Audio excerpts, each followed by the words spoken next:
Meanwhile, the war of words between Iran and the United States is turning increasingly aggressive, with Tehran now issuing a chilling warning over any possible ground invasion.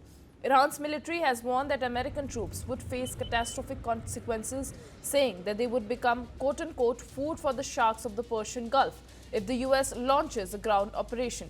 The statement came from Lieutenant Colonel Ebrahim Zolfaqari, who said Iranian forces are fully prepared and are counting down the moments to respond decisively to any US military action. He also dismissed US President Donald Trump's reported threats of ground operations and occupation of islands in the Gulf, calling them nothing more than a pipe dream. The warning signals a sharp escalation, with Iran making it clear that any attempt at invasion would be met with force, humiliation, and what it described as the disappearance of aggressors.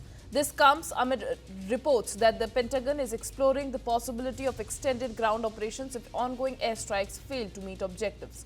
In response, Iran has reinforced its defensive positions, particularly along key strategic zones, including areas near US bases and the critical Strait of Hormuz.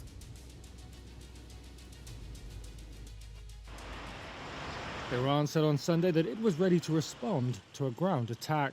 That's as it accused the US of preparing a land assault even as it sought negotiations.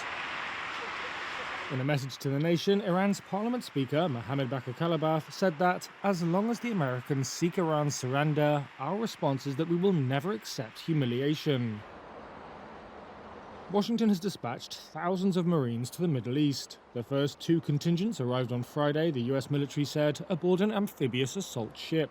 The Washington Post quoted US officials as saying the Pentagon was preparing for weeks of ground operations in Iran, though whether President Donald Trump would approve such a deployment remained uncertain. Meanwhile, talks were being held in Pakistan in a bid to end the fighting that has killed thousands of people and caused the biggest ever disruption to global energy supplies. That's after, on Saturday, Yemen's Iran-aligned Houthis launched their first attacks on Israel since the start of the conflict. Those strikes point to a potential new threat to global shipping. During the Gaza war, the Houthis hit ships in the Bab el-Mandeb Strait, a critical maritime choke point leading to the Suez Canal.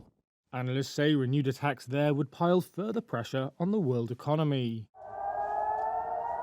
Iran has continued its attacks on Israel and several Gulf states, while Israel's military has also continued its relentless air assault on Iran. On Sunday, Israel said its forces had targeted Tehran's weapons manufacturing industry, including dozens of storage and production sites the day before.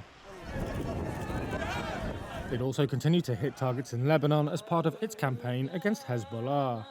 That included killing 3 Lebanese journalists in a strike on a media vehicle, Lebanon's El Manar TV reported, as well as a Lebanese soldier. Israel's military said one of the journalists had been part of a Hezbollah intelligence unit.